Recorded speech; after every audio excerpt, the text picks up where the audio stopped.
Wie könnte eine Welt aussehen, wo jeder Mensch sich selbstbestimmt bilden kann?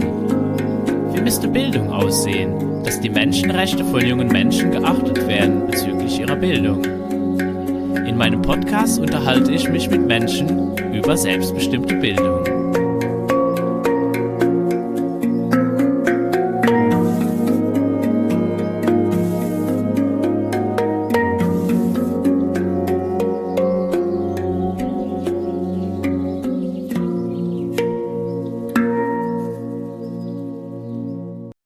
Welcome, Richard. I'm looking forward to our conversation. We are talking about the Youth Rights Day that you helped to organize, and it's quite a new thing. It started last year, was the first time that it started. I know that I saw it also last year, and I know some people that were involved, but maybe you can tell me and also our audience a bit more, what is this all about?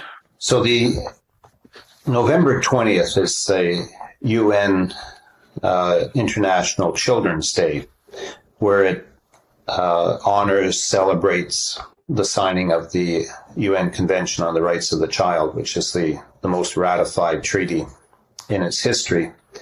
And there was a lady here in Ottawa who has for years had the mayor of Ottawa declare November 20th, use November 20th to declare Ottawa as a child-friendly community city.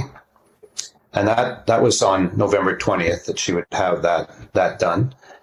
And COVID hit, and she wasn't able to have the gala that she usually planned to recognize people who were doing well with youth rights on the night of the 20th. And I was involved with her. I have a group that's called Uniting for Children and Youth, which is a local effort to try to get people out of their silos and working together. And she was one of the director advisors for that. It's a very loose group. We don't want to create another organization. We just want to create a space where people come together and show their unitedness and work together on common problems. And so just that, no big membership, no fees, no budget, a place to meet up. And that's kind of what the Youth Rights Day is supposed to be.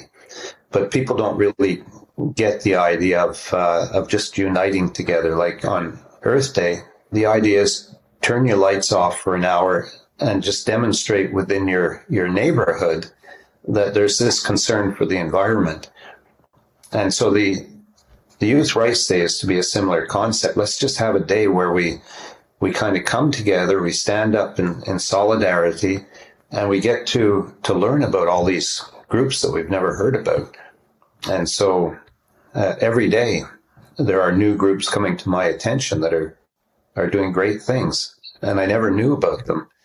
And if we can just find all them, identify all of them, and collectively show the strength that we are, then we can become far more visible and move this whole shift towards self-directed learning much more quickly. And that's one of the key things, the self-directed learning.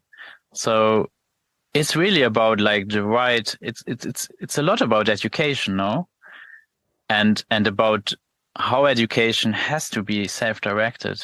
Yes, absolutely. That as soon as you start coercing a person to learn, you begin the disengagement from learning process. You begin the thing that we see around where children have lost interest in learning.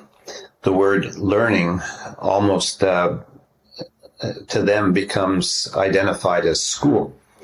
And so learning and school go together, and I hate school, so I hate learning. And we create this situation by coercing people to learn. A side element of this is that the employers today are saying that we don't need obedient people that just do as they're told anymore. We need people who they have the 4 C skills, the critical thinking, communication, collaboration, creativity, that they have those skills. you can't learn those skills if you're not making decisions. If you're just being basically sat in a seat and told what to do, you're not acquiring those skills. You're just doing as you're told. And that's obvious from the point of view of a lot of employers who say that they're getting these kids that they've graduated from school, but you have to tell them what to do all the steps of the way.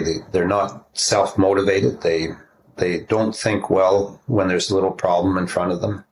And this is all because we've been training them in what's called obedience school, do as you're told, instead of think things through and do what's best. I'm in Germany at the moment, and Germany is, I think it's very well known that Germany has quite strong and oppressive schooling laws.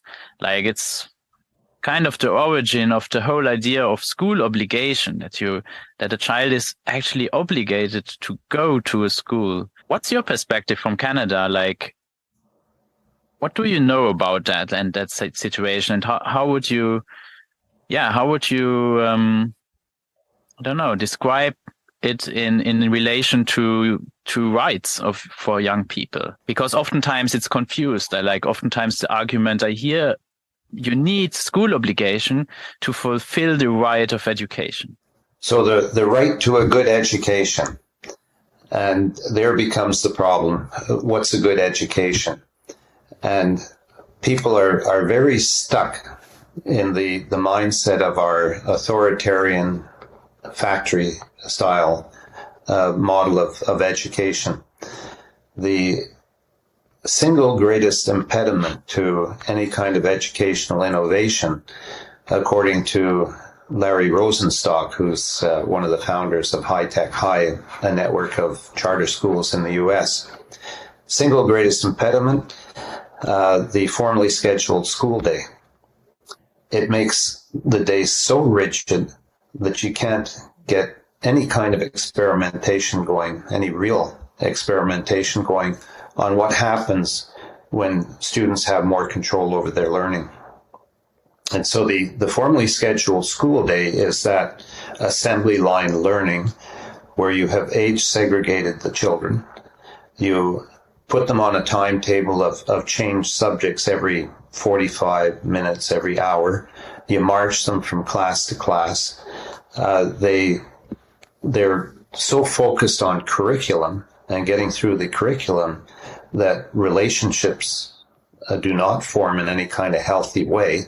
You can be in a class with a very artistic type student, but if it's math class and that artistic student has no interest in math, he's going to look not very capable, and to the other math students maybe be demeaned in some way or thought to be inferior because math is not his thing.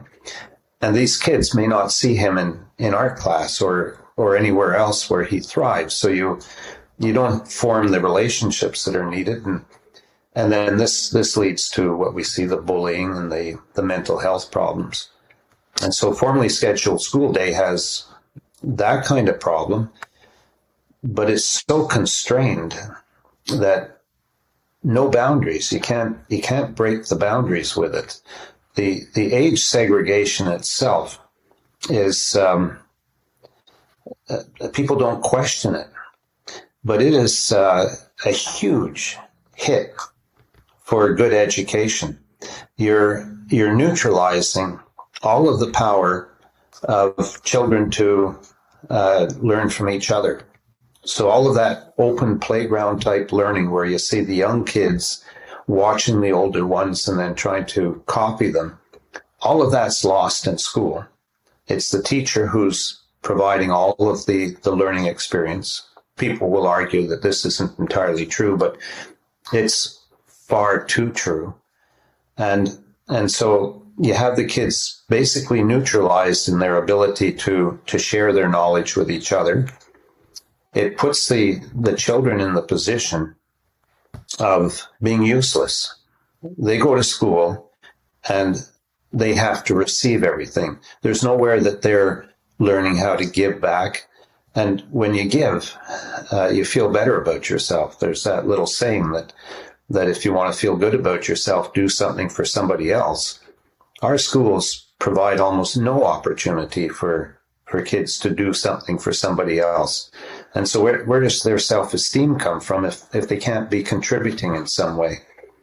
And so this age segregation squanders our greatest learning resource by putting all of the learning dispensing in the hands of the teacher. And it's a huge human injustice to be doing that to people, putting them entirely on the receiving end, particularly so when they're being forced to receive things they don't want to receive.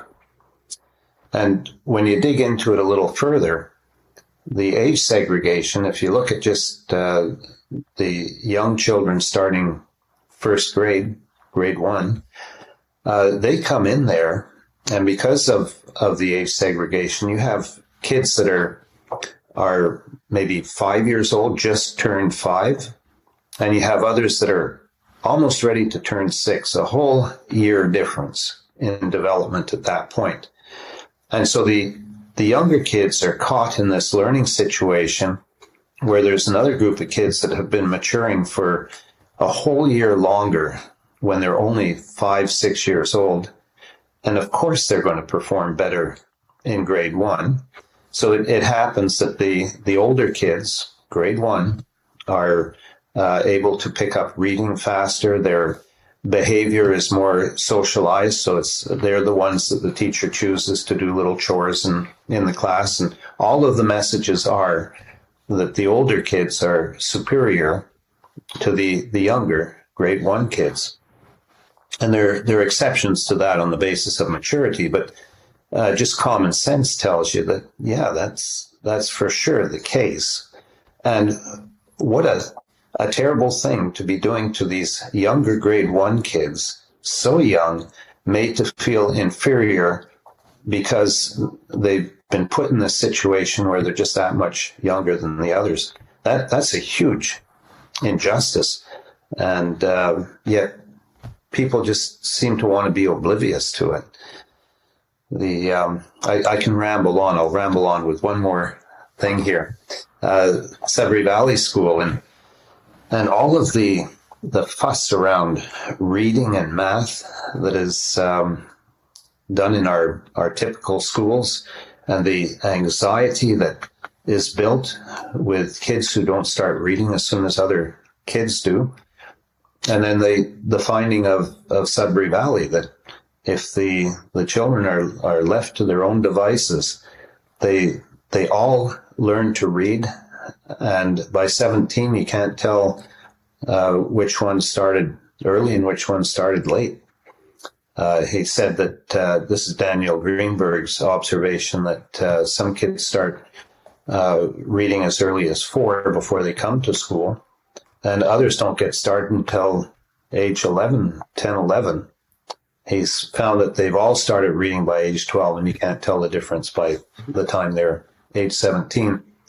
And you can just imagine in a typical school the anxiety of people if a child's not reading by 7 or 8 years old. There's something wrong with them. They're made to feel terrible about themselves, and so just another problem with this age segregated way of dealing with things. And it's so hard to get people's minds out of that mindset.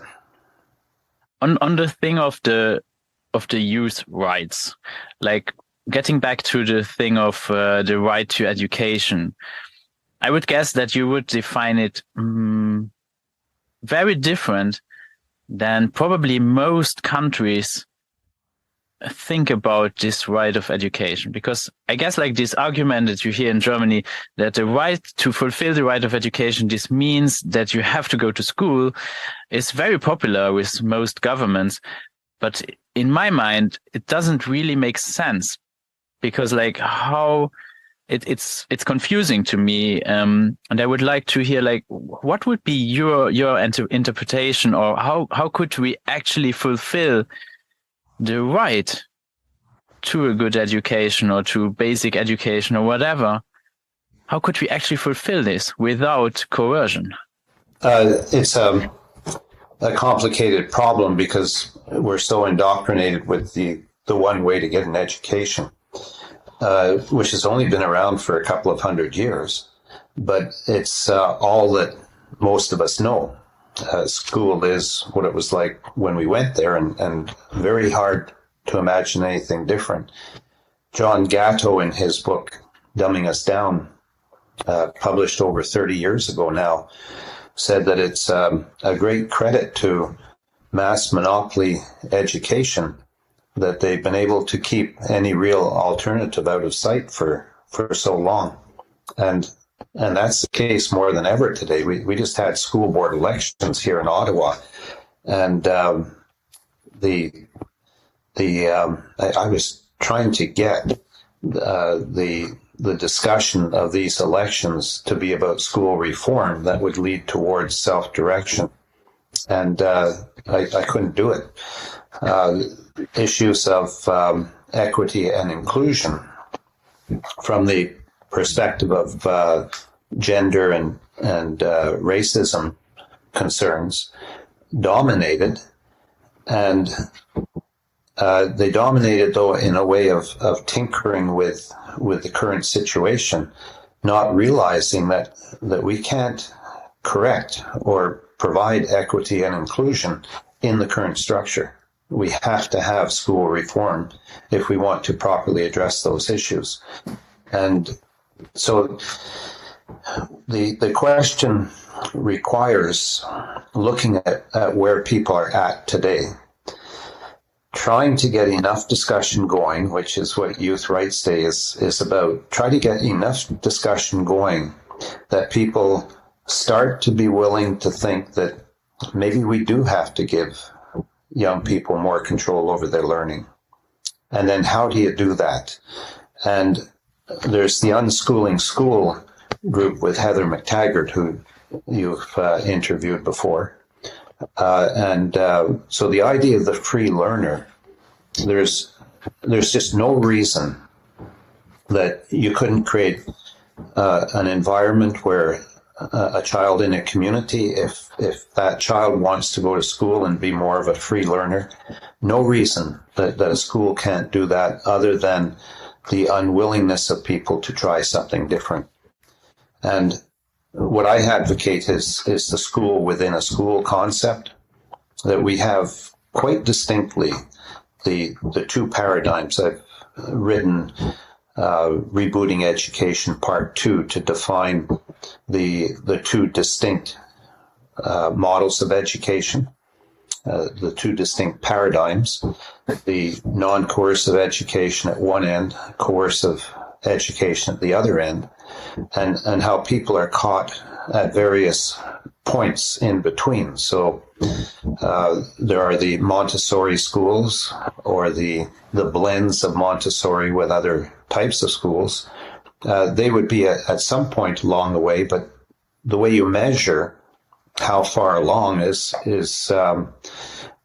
in relation to how much adult coercion is still in that system. That the child is most free to learn when there's no coercion, that they'll be intrinsically motivated and learn all that they need to learn to survive well in their culture if they're just left alone in a stimulating environment. And so the idea is to help inch along that way.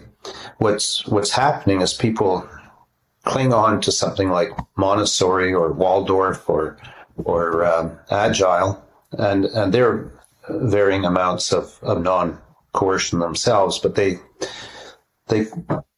tend to cling on to them as an end in themselves, whereas they should be part of the continuum, that you continuously work to take these controls off of children.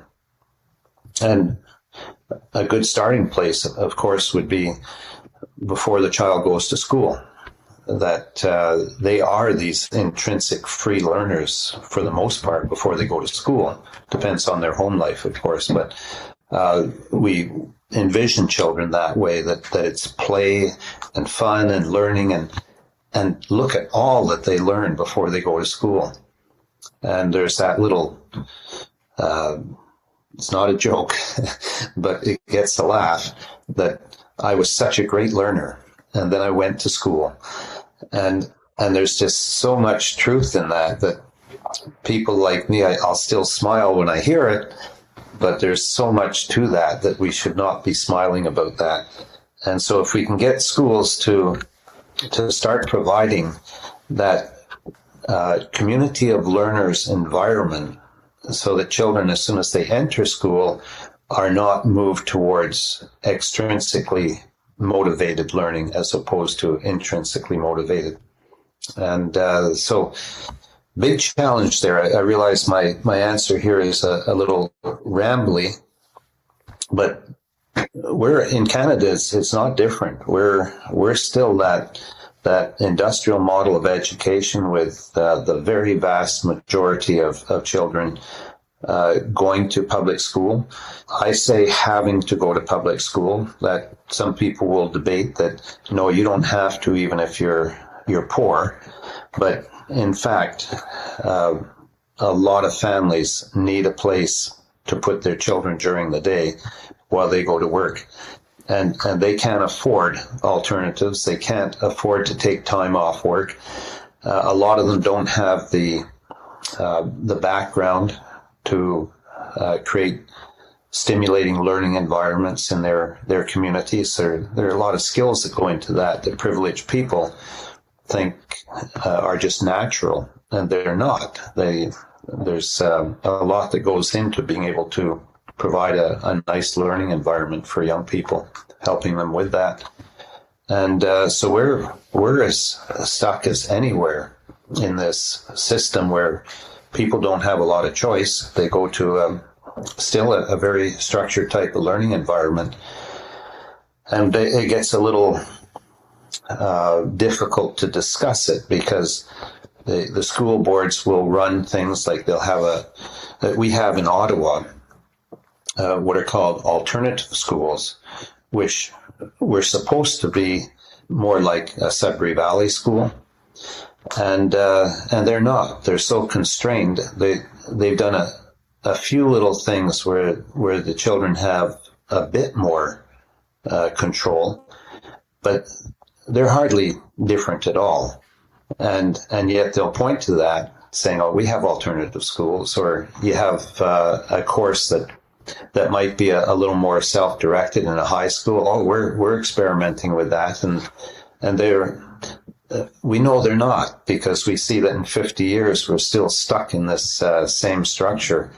Even after 50 years ago, we had all of those books coming out, like Deschooling Society and Education and Ecstasy, which just spelt out so well how we're going wrong, and we're still doing it the same way 50 years later. So it's very difficult to get things turned around. And the Youth Rights Day is just to get the conversation going. Let's not remain so, I don't like the word ignorant, of the alternatives that are out there for us. We've really got to awaken the world to the fact that we are damaging children by keeping them in this kind of school system, that we really have to start experimenting with how to do it differently. And these elections that we just went through, so difficult. People don't even know what they don't know. They're not even looking, and that's after concerted effort by people in Ottawa to change that to some degree. It's just not happening. So, Youth Rights Day, it's intended to be nothing more than what can we who have some vision of how things could be different, of how non-coercion works, how can we bring that conversation more to the public's attention? And that's all it is. And so to make the pledge is as simple as I'm going to agree to have at least one conversation that might introduce somebody to ideas that they hadn't been thinking about. And you want to choose a receptive person. You don't want to end up battling with them. So you find somebody that you think might listen to you and give them some idea of how things could be different. One of the problems is that there are people who appreciate that things need to be different, but they haven't thought about it enough to be able to actually carry on a conversation and convince somebody that we really do need to start making changes. And so just a little creative thinking of how would I, if I know almost nothing, but I've been introduced enough to know that we have to start thinking about things, how can I get a conversation going with somebody else or help to raise awareness that there's another way to do things? And it can be as simple as just sharing a video. There are all kinds of them. Peter Gray has his one on self-directed learning, a little animated video. It's short, about 3-4 minutes, and just say, "What do you think about this? Have you watched this?" You could email the link to somebody and just say, "Want to watch this?" and share what we think about it. And so you don't have to know anything, but you can start a conversation with a little bit of a tool like that. And there's Ken Robinson's video on changing paradigms, and it again is animated and a very, very good introduction to how the world has changed and how we need to change education paradigms. And so just a conversation starter. Ask people what they think about it. Yeah, and my podcast is not. It's not a coincidence that I call my podcast "What About Self-Directed Education?" with a question mark. It's a question. What about it? What does it mean for you? What? And then have people like talk about it. And I guess like one big part of this all is that the narrative about like schooling and all what education is all about, and it is very, very strong. So there are all these dogmas and all these ideas. And I would say like the first thing where young people hit like a roadblock are with their parents. Because their parents have all these expectations, like they experienced schooling, they got indoctrinated with all these ideas about education and how does it work. So the expectations of parents, I would say, play a huge part in this discussion. Also, like how to reform school and of course, like the needs, because like, it is a reality that in nowadays, like most of the time, both parents have to go to work, and then schools are not really about education. It's about providing a space where you put your children, where it's kind of like, but we don't have time for you. You are not really fitting in my life schedule now, so I will park you somewhere else. And I cannot. And then the strong belief that, it's impossible. I have to do it like this because this is the way. So it is actually a huge conversation. It puts everything into question. How do we live? And you mentioned it with the Earth Day. This all goes together. Like, how do we live? What are we doing to our planet? It has all these consequences, in my opinion, because it snowballs into this belief of like functioning like machines and really forgetting looking after our needs. And I would say like that would maybe be a good point for young people to start a conversation, like really actually truthfully starting with their parents and telling them what they need. I think what they're saying there, Max, that to me just rings perfectly with what there are youth putting together right now. It's going to take place next week, an Aero X conference. But that to me is something I don't know if it's too late to get discussion like that going, but the whole idea of what do young people need to be saying to their parents, and how do we get that generated? I'd want to just rewind here and look a little more closely at what you just said, because to me there's a seed there of where there could be some real action. Maybe when you're looking over this for the podcast, you can zero in on that moment and we can get that defined later as to what exactly youth could be doing to improve their situation. Yes, and I guess it's the youth rights. It's about youth rights, and it's actually like, I don't know, what are their needs? So it's important to hear their voices. I would say that's the most important. Of course, it's about them. And that's also one part, like, I think, like, for most people, all this, the UN and UNESCO, all these, big international organizations, it's very abstract. It's very abstract and therefore difficult to really, go to the core. What is this all about? It's oftentimes people talking about other people, but I guess not often are they actually talking to the people that are concerned. And I guess it's like also this big thing, like with the democracy, like young people they don't really have a say in anything. Where are they heard? Like, really?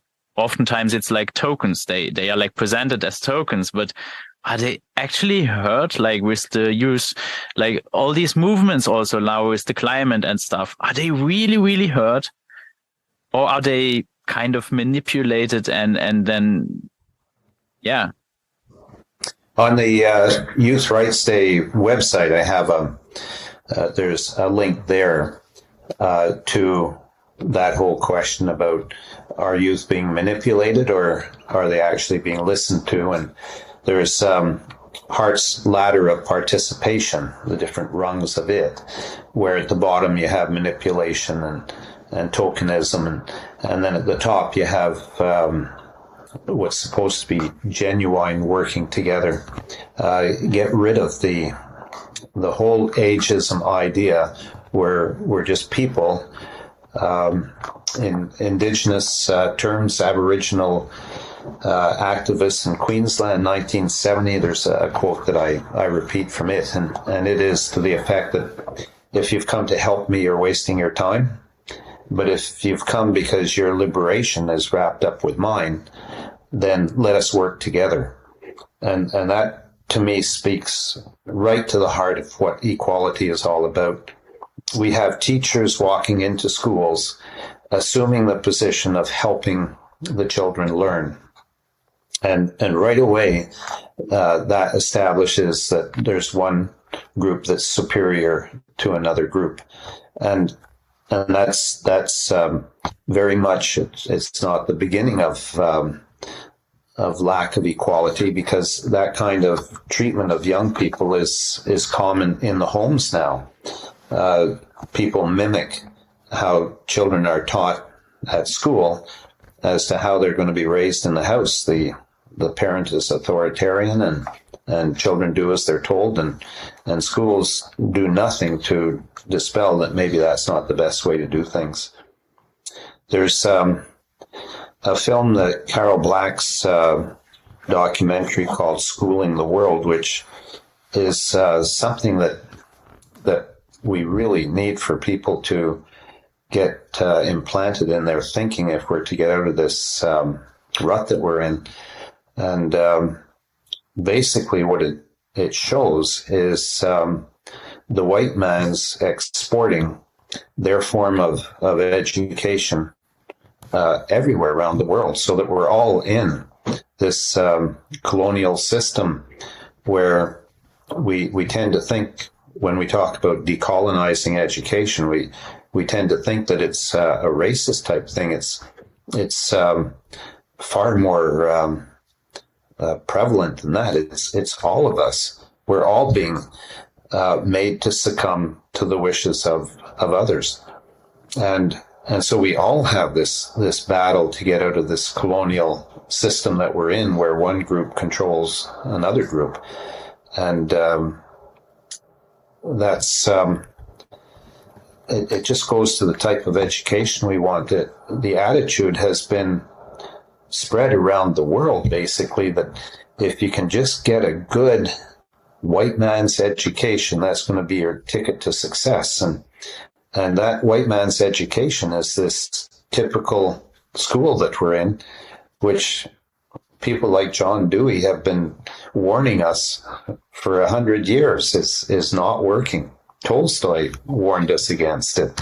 And here we are. We're still in there. And why is it? Probably because the most powerful of people find that it really works for them. They get filthy rich by having people trained in this way. And there's David Blacker who wrote The Falling Rate of Learning and the Neoliberal Endgame. And he refers to people being really just turned into commodities for the economy. That we dehumanize them and make them into something that's useful for what the neoliberals consider to be useful material. And David Blacker says that, it's terrible that you have been made into a commodity for the economic motives. Worse, though, is to be not even valuable enough to turn into a commodity. That there are people that are just being basically left as nothing, or what that terrible Nazi term of useless mouths to feed. And so the worst that we're doing to people is with this school system is turning them into people that have no value whatsoever in the economic world. And how did we lose the focus on them being human beings that have as much to offer as any other human being? It's I do use the strong language of it being criminal, and that what we're doing with the school system is essentially crimes against humanity. And I think you would find that there are a lot of people that agree with that, but that kind of language just scares the heck out of people, and they'll just scurry away from it because it's just too much of a challenge. So ultimately, how do we take things from where people are and get them at least thinking about, maybe I can move a little bit, not remain fixed. And I would say, like, this is also very important, like, for the home education community to think about, because, like, most of the questions about that come to my attention are about, like, but what about degrees and stuff like that? And that's not really what education is all about. It's not about getting any degrees or stuff like that. It's much broader and much more important. Ultimately, the people who seem to have put the most time and thought into this, and who have actually acquired the lived experience of seeing how kids perform in a non-coercive learning environment, that ultimately that's where we'll end up if we have time to do that. What I'm working on here is the Youth Rights Day as such. My motivation isn't primarily youth rights. It's more in line with Zach Stein, who wrote Education in a Time Between Worlds. And he's an educational philosopher, psychologist, who is looking at the very big picture of civilizations. And he says that civilizations are mortal. They come and they go, they die. And we see that examples, the Roman Empire and a lot of other different civilizations that are identified already and come and gone. And so we can't be thinking that our civilization is going to be here forever. There are a lot of indications that it's a civilization in crisis right now.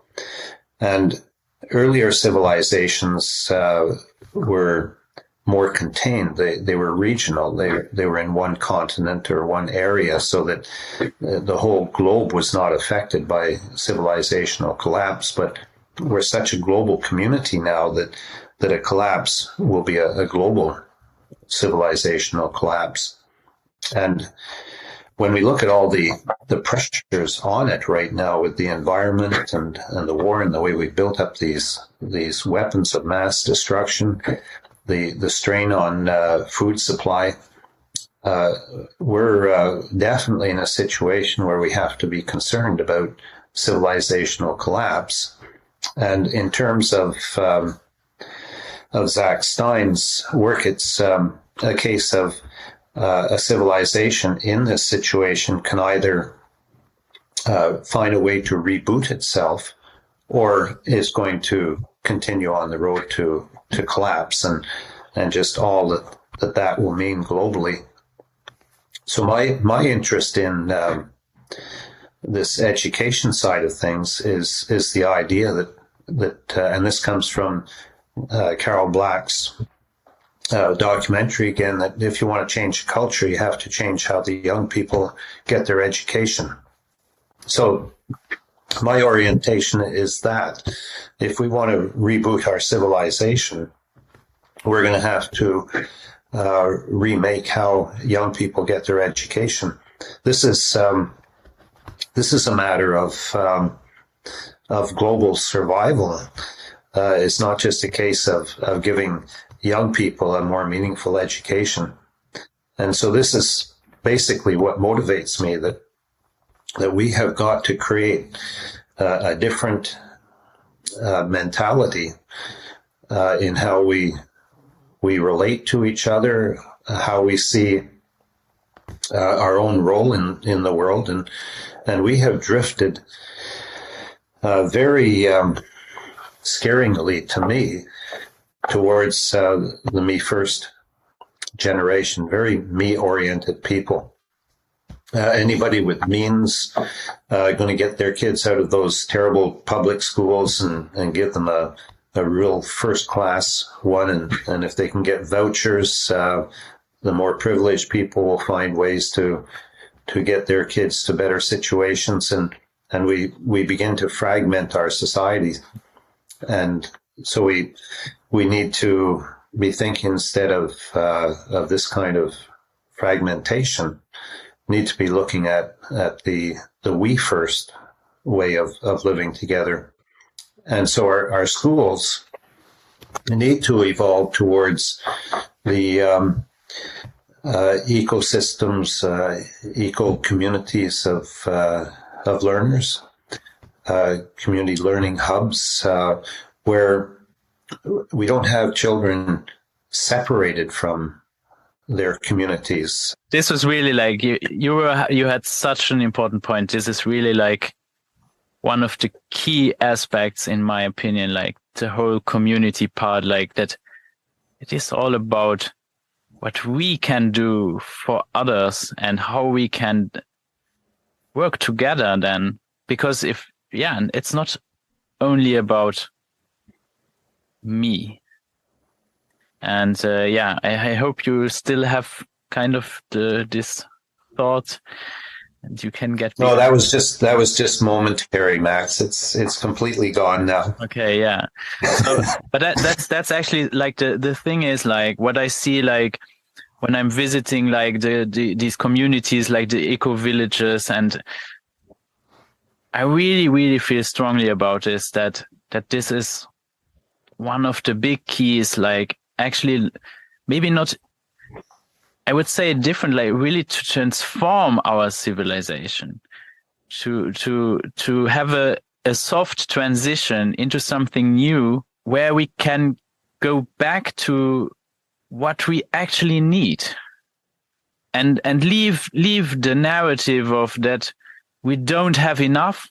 And I think this is like the big narrative that is hovering all above this whole ideas about also like schooling and our views of work and how we are living in the moment. Like really that we live in scarcity. But actually, I see it a bit different. When I go to these communities, I see something completely different. And it's the same feeling that I have when I go to an unschooler festival or when I meet like with young people and we are playing. It's abundance. It's an abundance of resources, of ideas, and there's always enough food. There's always enough people that care, and it's just fun. And you are not we don't have to be worried all the time. We can have a great time on this planet. And why are we worrying so much about stuff that is actually completely unimportant? And and this is like really like the thing, like when we can go back to like the community and that we really realize we are all in this together. I really like the way you have said that. It's really where the idea of community learning hubs comes in. And so going back to that bigger idea of rebooting our civilization, saving it from collapse, and connecting it to the idea that if we want to change a culture, we have to change how we educate or how young people get their education. That idea of community learning and living in community with others, that richness of the relationships of being with people that you just feel comfortable with. You're celebrating the diversity of what they bring to it. People from all over the place, or even just in your own community, you get 15, 20 people together. You have a lot of diversity there of how you can enjoy each other. And we can do that. We can cultivate that. The question is, how do we get from where we are to that? And there are people like us who have some vision of how they would like to live a simpler, richer life. And we currently have in Canada, and I see it in other places too, where children are picked up by school bus in the morning. There's a school down the street that they can walk to, but we have structured ourselves in a way that they have to be picked up on a bus and taken to a school somewhere else. And totally unnecessary, but that's where we're at. And so how do we begin to change that? And one way is the idea of there's the free learner. Derry Hannum has what he calls the 20% solution, moving towards self-directed learning within a community school. But we start looking at community schools as ways to cultivate community, to get to that kind of space and the relationships that you were just referring to. I promote the idea of school within a school, that if we can get ourselves together, if we can get our act together, all of us globally who have a sense of agreement with what we're saying here, we can be a force that says, okay, you've had your way for a couple of centuries now, this authoritarian, highly regulated school system, and we're finding that it's not working. Evidence is everywhere that it's not working. And we now demand to have in our community school the opportunity for our children to get the education that we think is appropriate for them, the non-coercive type of education. In other words, run the two paradigms, the highly coercive authoritarian one for those who want it, and the self-directed learning environment for those who want it, in the community school under the same roof. And that way the pioneers of possibilities, as Derry Hannum would call them, they can demonstrate to us right within the community schools how school could be different. And so one of the conditions, or two of the conditions in order to bring about change, is that the change has to be visible and equally accessible to everybody. So make that change available, not in an alternative school that might even be a fake alternative school on the other side of town, but a real alternative right within their community school. The kids walk into the school, same as always. They just go to a different place in the school.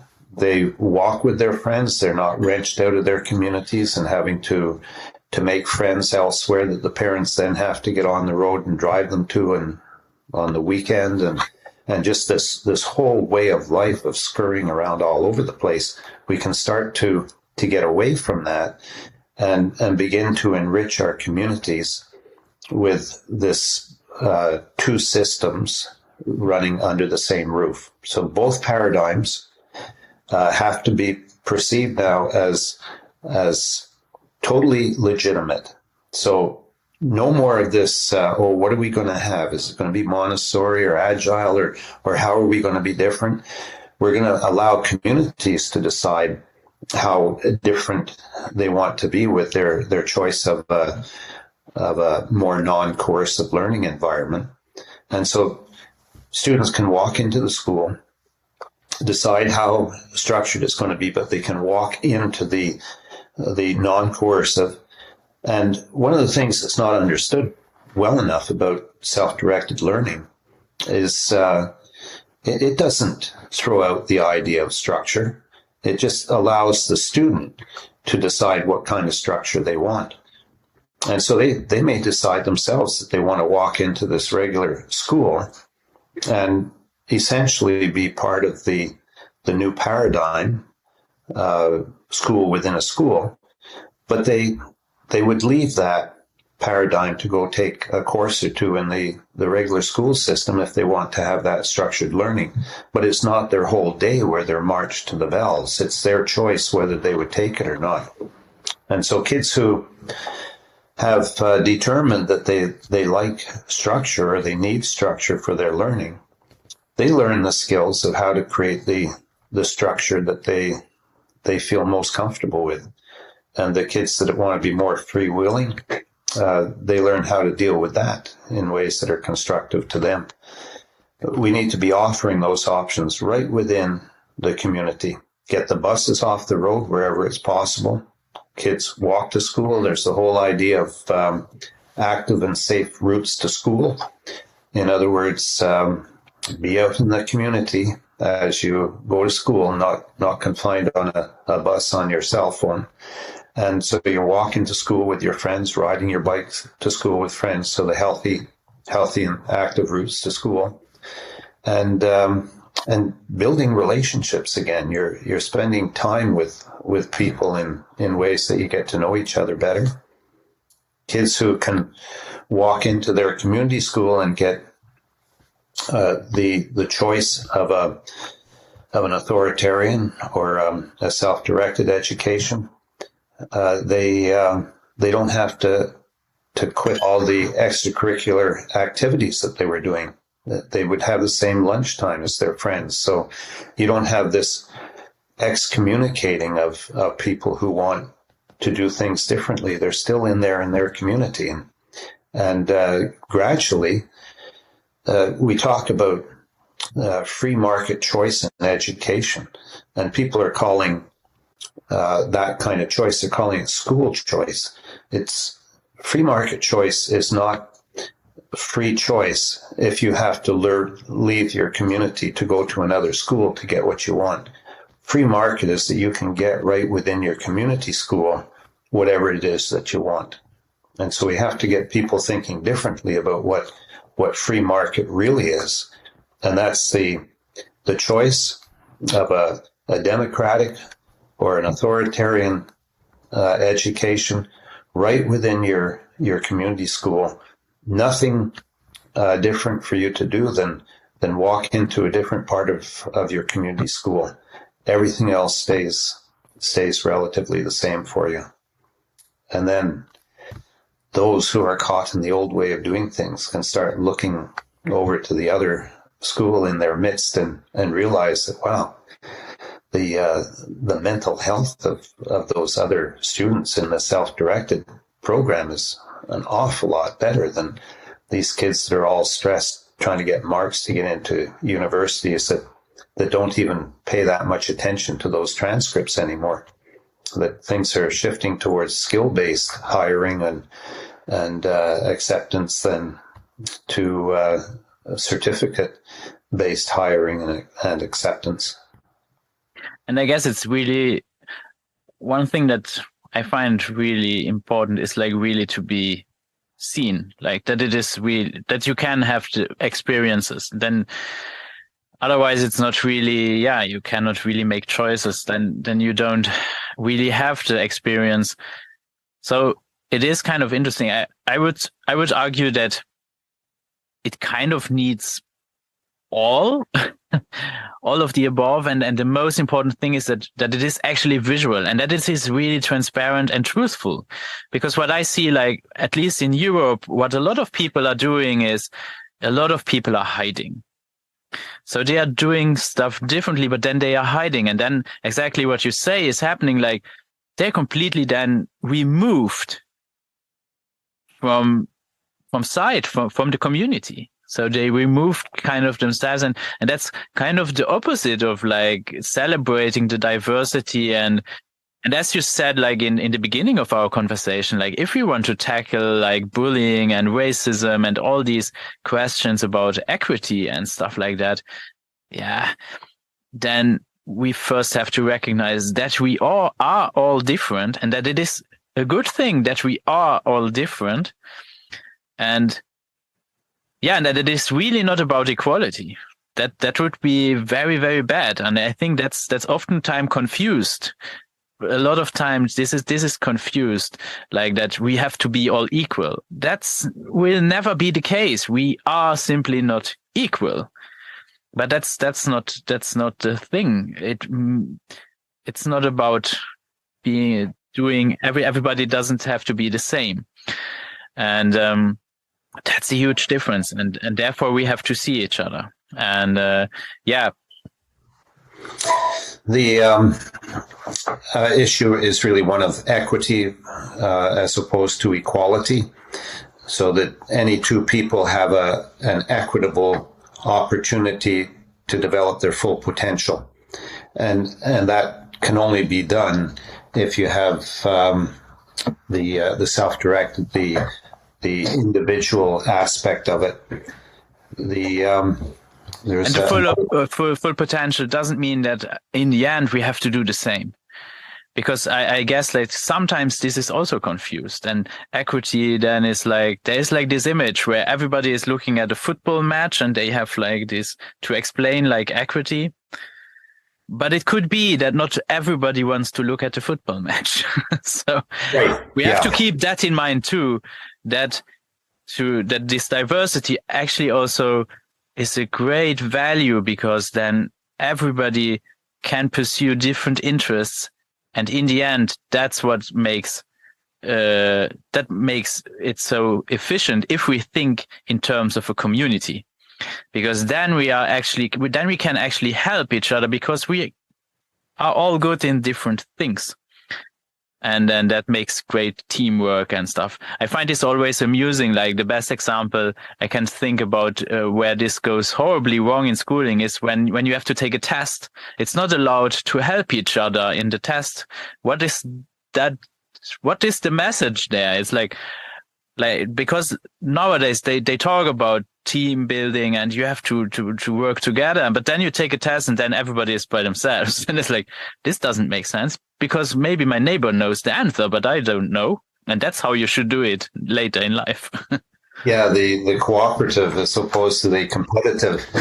And so we have a system where best friends who are top performers, 93, 94%, on exams and that, they won't help each other because they want to be the one that gets the 93 and their friend would just get 92, because that one little percent might mean that they get into the preferred post-secondary studies they want to get into, as opposed to the friends. So they're actually, in some ways, sabotaging friends' efforts to do as well or better than them. And we've created that in this competitive environment. The idea of democratic schools and schools within schools, one thing that needs to be appreciated as well, Yakovech makes this clear with his study of democratic schools. He's been responsible for somewhere in the range of 30 of them being developed with public funds in Israel. So that's a real place to be looking for, how can we do this, publicly funded democratic schools. And if we're to publicly fund them right within community schools, then we're really getting to the development of community more. But the thing there is that he stresses is that no two democratic schools are the same, because they're going to be a reflection of the people that attend them, what it is that they're bringing to it, because it's you're going to be learning from each other. And so the school is going to be a reflection of the people in the community and what they're learning together. So this idea of trying to aim for another model as such, we shouldn't be thinking of that. We should be thinking in terms of a learning environment where the learners determine what that environment is going to look like in relation to the community in which they live. And also that you get away from this idea that students are locked behind the school walls all day long, that instead there's a free flow between the school and the community, which you absolutely cannot do to any extent at all if you're caught in that problem of the formally structured school day. As soon as you get students off of that formal schedule, they can be out of school doing whatever anytime.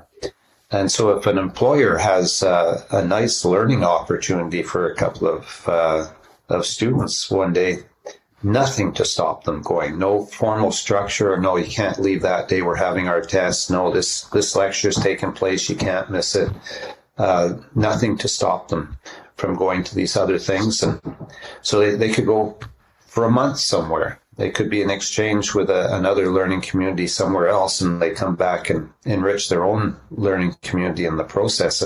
We haven't even begun to imagine the possibilities of rich learning and rich community development that we could be establishing with the smarts that we have. If we put as much thought and imagination into education as has gone into the aviation industry, from the Kitty Hawk to the supersonic jet, if we had applied that same kind of creative thinking and commitment to develop something in education as in that one technology area, we could have a school system, community building, beautiful way of life.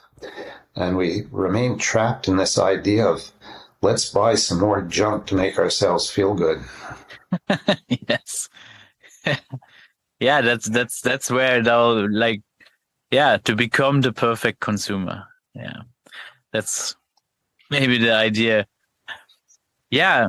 So I'm really looking forward. It was absolute pleasure talking to you about your vision and all you are doing, to bring people together. And I really hope that people will participate in actually starting a conversation, and out of this conversation starting doing it. We don't have to ask for permission, I would say.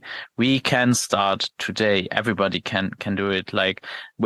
And there are so many great ideas out there, and it's a great opportunity also to get to know what is happening worldwide. There are so many great initiatives that are happening, and maybe somebody gets inspired by something of this. And maybe you have a last call to action, what should people do, one last time, how can people participate in this conversation, with the Youth Rights Day? The idea of signing a pledge was just to have people make some commitment to increasing the conversation on this, building the awareness around it.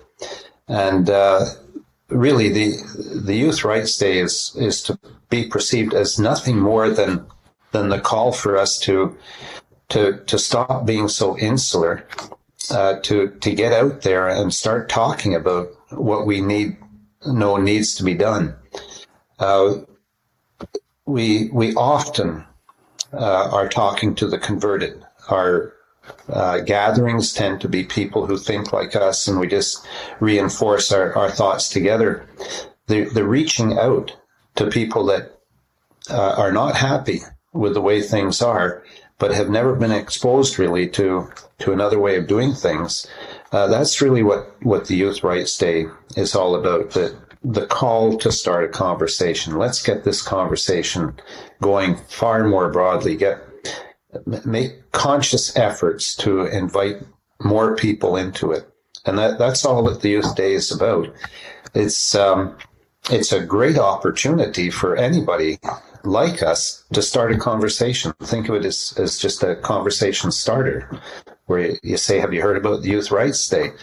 Oh, well, that's what this is about, and here's what I'm doing to move things towards more rights, more respect of rights with young people. And then you can take the conversation off to whatever it is you're doing.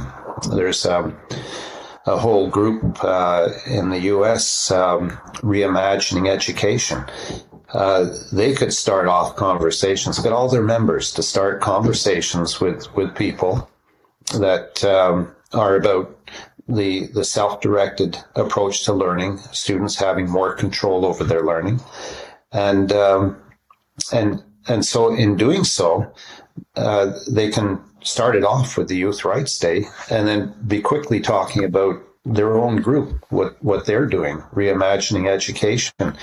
Here's what we're doing. Why don't you come to our little introductory discussion, question answer on Youth Rights Day, and we'll just move this along a little bit. And so there's basically nothing to it. It's a great opportunity to promote what you're doing. So the Youth Rights Day, the big potential in it is that by people signing it and then putting in names of organizations, groups, whatever is happening that they like, we can start to see the scope of our community. All of these groups that we don't know about, that you've mentioned some to me today, that I didn't know that was going on, despite trying to know what's going on. And if we can just pull it together somehow, sign that pledge, which is just say, I'm going to start a conversation, and here's an organization that I like. I'm looking forward to see who will participate, to get to know different people, and I hope I will have more conversation about this. And looking forward also having another conversation with you in the future, and I'm sure that we will meet again. And one final note of optimism: there are over 10 authors of significant work on youth rights, self-directed learning, who have signed the pledge, and so it's something that there is some realization that we could do something with this. Max, it's been a real pleasure having a chance to talk to you, and would like to do it more, just on a personal basis even. Yes, we keep in touch. Thank you very much. Thank you.